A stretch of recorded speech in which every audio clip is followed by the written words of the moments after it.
Good morning, children. This is Jayashree, Department of Biology from SRB High Tech. Today we will learn Grade 5, Subject General Knowledge, Chapter 5 Animals in Fiction. It seems a human is just another animal in a world full of animals. Everywhere around us, we see animals of amazing. We have funny, loyal, villainous, and scary animals in fiction.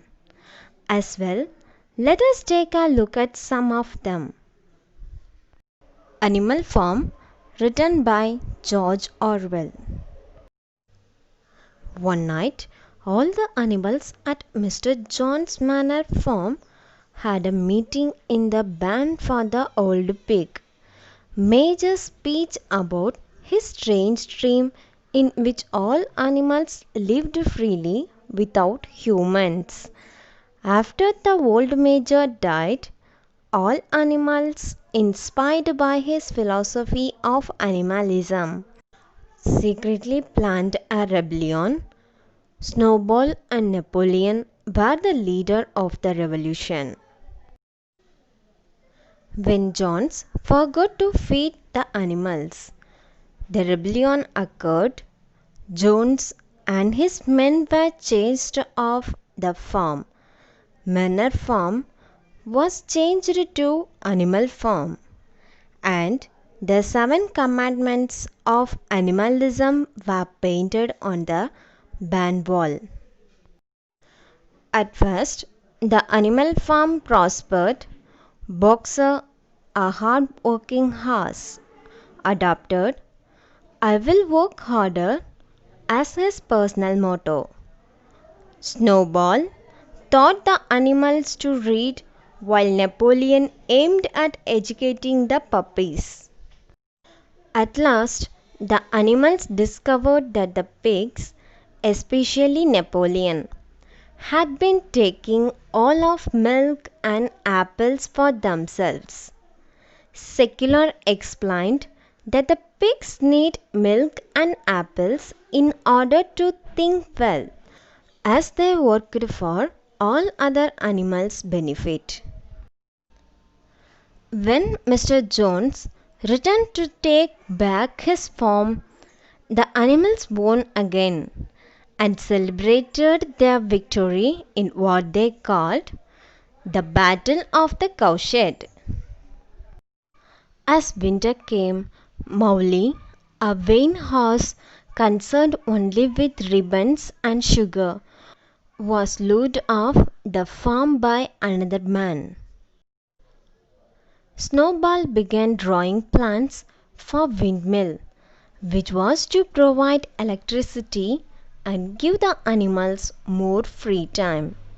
But Napoleon restricted that plan, as he said that the windmill would take time, which should be taken for the more important task of producing food.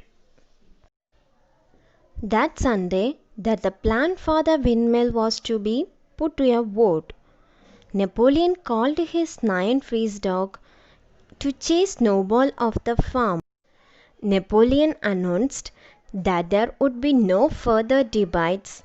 He lied that the windmill was actually his own idea, stolen by Snowball, and it would be built after all. For the rest of the novel, Napoleon used Snowball as an imagined treat for all animals. The animals worked like slaves throughout the year. Building the windmill presented a number of difficulties, while Boxer proved to be a model of hard work. Jones, meanwhile, left the farm and moved to another part of the country. Napoleon hired Mr. Whymper as an agent and began trading with neighboring farms. That November, a storm toppled the half-finished windmill. Napoleon blamed Snowball and ordered the animals to rebuild it. 4 days later, Napoleon staged a great purge, forcing confusion from innocent animals and having the dogs kill them in front of the entire farm. Napoleon began to sleep in bed, drink whiskey, and engage in trade with neighboring farms, despite the fact that the original animalist principle strictly forbade such activities. The animals' rations were reduced while the pigs grew fatter. Mr. Frederick, a neighboring farmer, cheated Napoleon in the purchase of some timber and then attacked the farm and dynamited the windmill which had just been completed. However, the animals eventually drew him and his men away. The 7 commandments of animalism were broken by the pigs, so the language of the commandments was revised. For example, no animal shall drink alcohol was changed to no animal shall drink alcohol to excess. Boxer offered all of his strength to help build a new windmill. But when he fell, Napoleon sold the devoted horse to a hacker, a glue maker. Years passed. The second windmill had been completed and was used not for generating electricity but for milling corn. Life for all the animals except the pigs was rough. Eventually, the pigs began walking on their hind legs, wore human clothes, listened to the radio, and installed a telephone. The 7 commandments were reduced to a single principle. All animals are equal, but some are more equal than others. The novel ended with Pilkington making a toast with the pigs in John's house. Napoleon changed the name of the farm back to Manor Farm and quarrelled with Pilkington during a card game. Looking in at the party of Elater through the farmhouse window, the common animals could no longer distinguish which of the card players were pigs and which were human beings. Children, now I will ask some questions related to this story. The first question is: this villainous pig appears in George Orwell's Animal Farm and is named after a famous emperor of France. Answer is Napoleon. The second question is: which animal hides during the Battle of the Cowshed? Answer is Mowgli.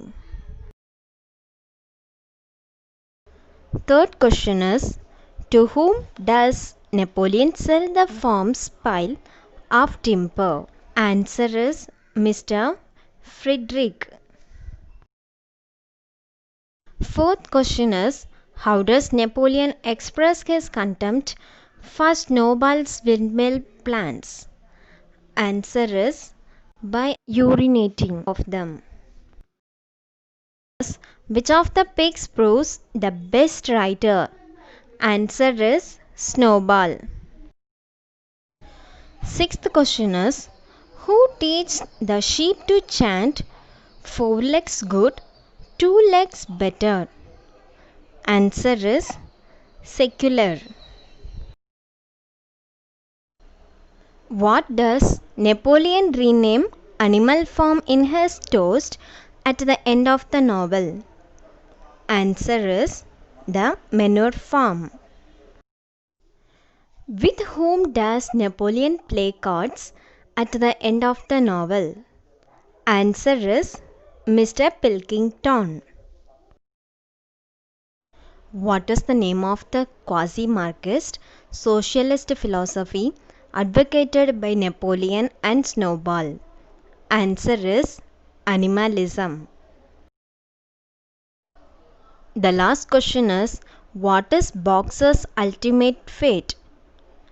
Answer, Napoleon sells him to a glue factory.